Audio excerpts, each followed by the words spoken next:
At Ashur's insistence, Baron had come up to watch the scenes as well, since he kinda had to know. Most of them had gone to bed. Sapphire had stuck around though to see the legendary dragon's reaction. Tom had agreed that Baron hadn't even seemed very concerned about the display of death he was being shown. Sapphire didn't even look at the movie, she just watched Baron. He asked questions about standard combat ranges, for far and how long they could fire. All in all, he was exceedingly calm. Only the nuke, as Tom called it, got a reaction from him, even if it was slight. I concur. This must not be allowed to become our future. Very good. Now, I have one more thing. Tom then proceeded to treat them to a clip of their earliest aerial warfare concerning a very famous fighter ace, which apparently shared Baron's name, even if this Red Baron wasn't actually the name of the one in the red plane. That had actually gotten a chuckle from the old legend. Tom had used that movie to try and convince Ashur that humans could in fact fight with honour if given the chance, going so far as to risk their lives to honour a dead opponent. Sapphire had to agree with him. This was about as honourable combat as she had seen, even if they fought a little strangely. It was fascinating to see the flying machines stumble around the sky. It had been almost laughable, in fact. They looked more like kids trying to play catch than anything else. Sapphire had even chuckled a bit at their ineptitude, as had Baron. Ashur just shook her head. The smile faded when one of the planes managed to catch another. The result was a torn piece of wreckage falling out of the sky in smoke and flames. Tom explained it was called a dogfight. The objective was to get your plane pointing at the enemy so you could use machine guns to shoot them down, the same weapons they had used on the beach. Such an extreme mix of insane killing power and terrible flying. It wasn't very different from some of their own area battles though, at least in concept. Tom had explained that, just like Sapphire had guessed, this was only a few years after they had figured out how to fly. Apparently even taking to the sky in these machines was considered extremely dangerous, as they would often break and just fall out of the sky. Not to mention most of the pilots had either very poor or no training at all. With that in mind, they had done rather well in Sapphire's mind. It of course threw both Ashur and Baron for a loop as they struggled to figure out how everyone they had just seen had less flight experience than most young adult dragonettes, and flew machines built by people who barely knew what they were doing. When she made it into bed that night, Sapphire said a prayer. It had been a while since she had last done a proper prayer, but it seemed right to pray for those who had given their lives to such bravery. She had no clue if her gods were willing to smile upon those of another world or their descendants, but it was the least she could do. It had been a terrifying experience, but what an experience it was. She was exhausted yet couldn't sleep. She guessed a few of those images would trouble her for quite some time. Sapphire couldn't wait till he got out something a bit less dark like he had promised, though she had been starting to enjoy the one about the Red Baron. It helped that they didn't talk while in the air, which was all Tom had shown them, so that had probably helped. He claimed that with some work he could make some text come up so they could read what they were saying, even if he had yet to figure out how to make it right in Draconic. Perhaps she would just have to put in some more effort with the English lessons. The next day, the Colonel had spent much of the early hours discussing with Tom, the Bismarti family, and Lady Flaxson. Judging by the now familiar shouting and screaming, the lady wasn't happy with the news. Following that, Lady Flaxson decided to start her own investigation. That meant Sapphire and Esmeralda found themselves assigned to keep an eye on her, along with two of Ashur's retinue. As shit duties went, this was just about the worst Sapphire could remember receiving. They made sure to keep a very close eye on her, following her wherever she went. Nanook had expressed concerns they might have to face underhanded tricks aimed at turning the Colonel against them. With Tom occupied, there were an awful lot of questions that they just couldn't answer. With every failure to answer, they suffered a verbal tirade from the woman. About the only nice thing she had seen today was when they had passed the greeting hall to find Jax and Archon laying side by side and not even arguing. It would seem Tom's shock lesson had gotten through somewhat then. "And what is this supposed to be?" the lady demanded of them, having found yet another thing. At least she hadn't touched this time, following swords being drawn on the last occasion. A music box. "How does it work?" Sapphire looked at Esmeralda before they jointly answered, "We have no idea." "By the gods, you are useless. If you don't know, it could be anything. Dark magic. The depths of hell. How would you know?" "It plays beautiful music, not battle chants or demonic screeching," Esmeralda answered with a sigh. "Sergeant, can you sense any evils within this artifact?" "No, ma'am. You didn't even try. Don't you think I can see whether you are doing your job or not? Everything was searched yesterday, including that, and frankly I still have a headache after all that. Sergeant Kalinke was clearly exhausted already. He, just like Sapphire, stayed up late. He had even fallen asleep during the discussions last night, and today hadn't given him many breaks either. And yet you somehow didn't find anything besides a very large amount of artifacts no one seems to understand, except that hideous-looking thing. You don't find that a little strange? His name is Tom, Esmeralda clarified in no uncertain terms. I don't care, Huntress. You should, Maiko added. Maiko struck Sapphire as the kind of fighter who would throw sand in your eyes, then throw a net over you for good measure. That was likely the reason he was still a corporal. Given the chance, she guessed he and Tom would get along famously. And why is that? You lot all seemed like he beat the shit out of you last night, with whatever it was that I wasn't allowed to witness. If I didn't know better, I would think you all a bunch of cowards. Because let me make it clear, ma'am, if he wants you dead, then you're dead. I have an escort of Royal Guard veterans and the legendary Baron, and a single malformed thing has gotten you scared. What kind of cut-rate scoundrels are you? Lady Flaxson, insult me again. I won't even try and stop him. Is that clear? Maiko responded, clearly done with her shit. Disobeying orders too, I see. Perhaps you should just be left here. You might fit in better. The sergeant let out a deep, grumbling sigh, putting his hand on Maiko's shoulder. Where to next? The sergeant asked, as calmly as could be managed. This was getting real old real fast for Sapphire. Right then. Have you had a chance to sleep on last night's lesson? Tom went, as he strode out into the greeting hall, Colonel Shaw in the nook on his heels. Finding Archon and Jarex both there, it was a little tight for the two of them, but not too bad. Now that they were up against each other, it was easy to see both similarities and differences. Jarex was considerably smaller. Tom guessed he was less than half the weight, though the length was closer. I feel I must first apologize for calling you a coward. Don't worry about it. As I said, you didn't know. Actually, before we continue, the walls might have ears here today, so what say you to a quick flight before discussing more? Okay. May my father join us?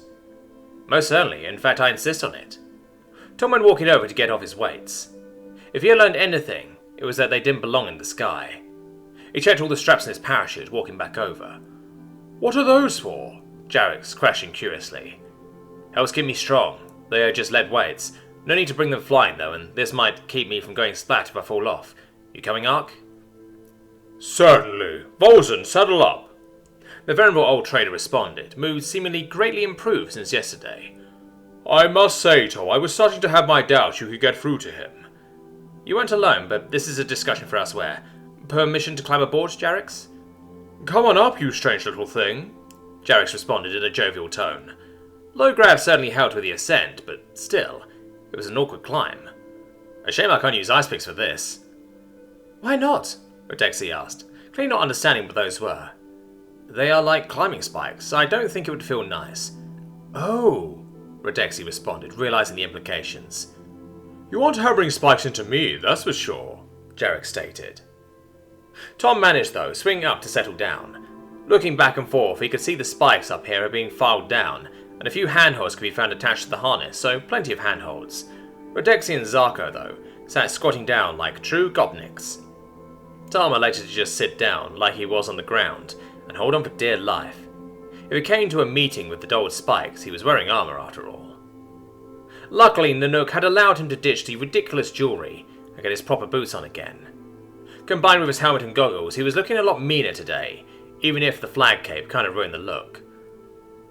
Colonel, I think Baron should join us for this. Agreed. See you up there, she replied, jogging out to the edge, dropping off. Mind giving an old lady a lift, Arch? Nanook questioned, walking over to Kota and Rachuk flanking her. Certainly, up you come.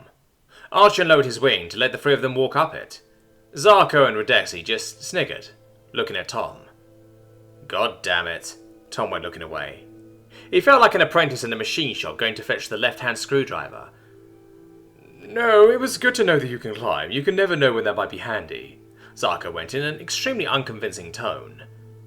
The sensation of sitting on something as it launched itself into the air was a new one. It felt almost like the world's least safe roller coaster. Once airborne though, it wasn't bad at all. The wing beats were even slower than with the Dragonettes. Even when climbing, it was a much more slow and steady affair. He was glad he had the goggles and helmet as well for today, since the wind was quickly getting very intense. "Look at him, he doesn't have a clue, does he?" Rodexi shouted out. "No, he doesn't. Careful, Jarex, we have an inexperienced passenger." "Hey, I have flown before," Tom protested. "On Dragonback?" Zarko questioned, in the kind of sultry tone used for someone you were pretty sure was lying. "Mostly Dragonettes, I admit. Did fly from Ahrens back once. Didn't go that well, though." "Oh, right, that was when you fell in the water," Jarex boomed out. "Yeah, not entirely my fault, though. I got carried off." "Man, not being able to fly gotta suck," Rodexi replied, clearly not considering just how true that statement was. "Yup," Tom just replied, trying not to sound sour. They had no clue how fucking lucky they were. "Also, is this what you look like normally?" Rodexi asked, gesturing to Tom. "Minus the cape, yeah, mostly." "Why would you take that off? It looks good." "What do you think would happen if one of the guys yesterday had been wearing this?" Tom flapped his cape a bit for dramatic effect. "Oh! Right then, speaks before he thinks. Well, at least he was luckily honest then." "You should see me in full battle kit. Perhaps I will come and scare you in the night. She'll get Volson a scare that night." Tom chuckled a bit to himself at the terrified trader's face. "Jarex, someone is getting too confident back here," Zarko shouted out. "Roger that." "Huh?" was all Tom managed to think, before Jarex folded up his left wing and they rolled into a dive. Okay, this was very different than having someone to hold on to. Tom had just been holding onto a spike with one hand enjoying the ride. Now he was hanging from that spike, like some kind of Hollywood action movie. "Jesus Christ! A little warning next time." "We don't get that," Zarko retorted, Rodexi just laughing at the spectacle. "You either hang on or you fall off, those are the rules." "You don't die if you fall off," Tom tried reasoning. "All the more reason to hang on then," Zarko replied very calmly, still shouting, to beat the wind. Tom guessed she could catch him if she had to. His expectations for Rodexi weren't great though. Jarex finally finished his rolling dive, pulling up, laughing as well. "Sounds like you are having fun back there." "Two of us are. I think it's time for a lesson of our own," Zarko replied. Tom wasn't sure he liked the sound of that.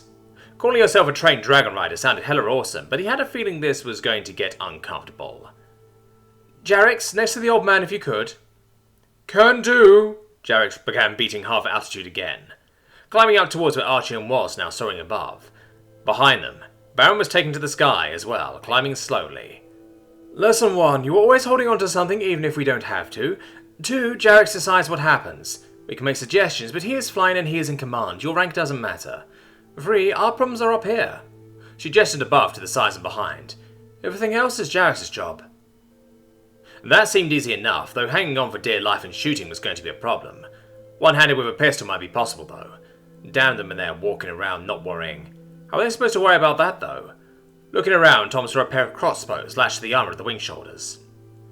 "I'm guessing that's for bad guys behind us?" Correct. Can you use one?" "You know what I use," Tom replied, holding up a revolver. "Right, of course. We there yet, or did you eat too much this morning?" "I haven't eaten since the day before yesterday and you know it. I'm starving here," Jarex replied. "Oh, you'll manage, I'm sure." What a machine gun wouldn't do back here, Tom thought to himself. "I saw Baron have a blister, why haven't you?" "This young strapping lad should be able to get behind most other dragons. Baron, though, might need a hand keeping them off his back." "I see, makes sense. Perhaps forward firing then, or over to the side broadside style. Then a turning fight becomes the objective rather than something to avoid." "You look like you are making plans. Not sure I dare ask what they are after yesterday," Zarko asked.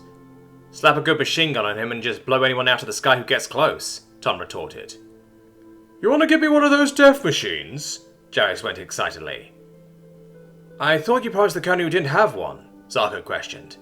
"You know the deal, if I find you worthy of it. And no, I would need to build it first. I haven't even gotten what I need to build it though." "So you're broke?" Rodexi asked. "No, not even close. Traders just don't come by often." "Hey, Jarex, think we could put in a supply order for some spares?" "Might want to take that up with Hushua and Baron, but maybe." Oh, we had military backing now. Tom hadn't even thought of that. They made it up to level with Ahrens as Zarkon got up and took a walk over to the wing, crossing over, simply walking from wing to wing. Show off, Tom tried to taunt, being rewarded with a turn and bow from her, before she continued to walk backwards. After a short chat, she came back over and Ahrens fell back. Right then, the chase is on. Hang on and don't be an idiot, she shouted, grabbing hold of a handle with her clawed foot. Oh, Tom let out. That's what those were for. Heavy hostile to our rear, hard right, Zarko bellowed out.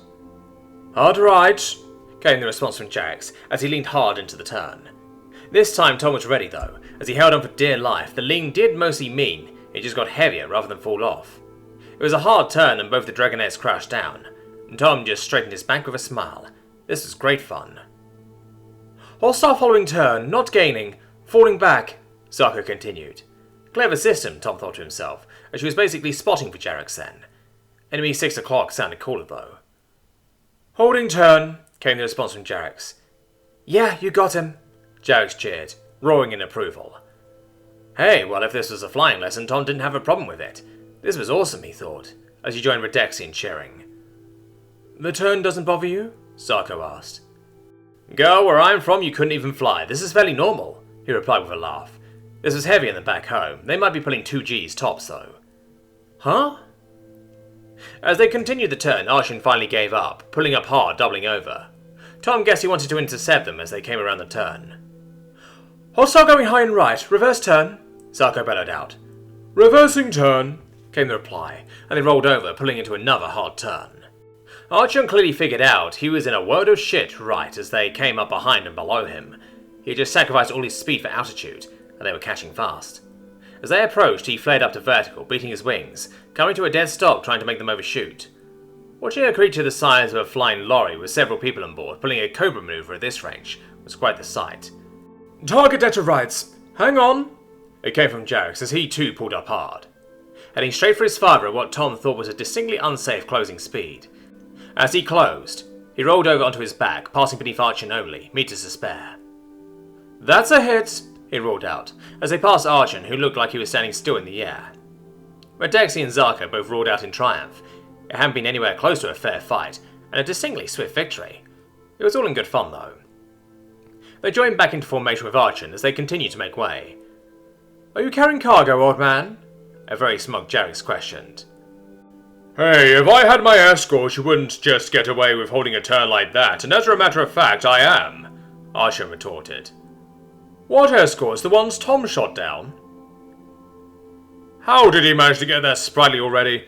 I thought you got him grounded for once, Tom. Ahrens seeming not upset in the slightest at the outcome. Well, you haven't got a big-ass gun yet, so I guess that's why. You wouldn't give him that, would you? Jarex questioned concernedly. If it keeps you grounded in reality, then certainly, Tom joked back. Hey Arch, how much can you carry? Oh, I don't know, about 3 tons, maybe 4 on a good day. That's a pretty fucking big gun, Jarex, or a lot of them. I'd be scared if I were you.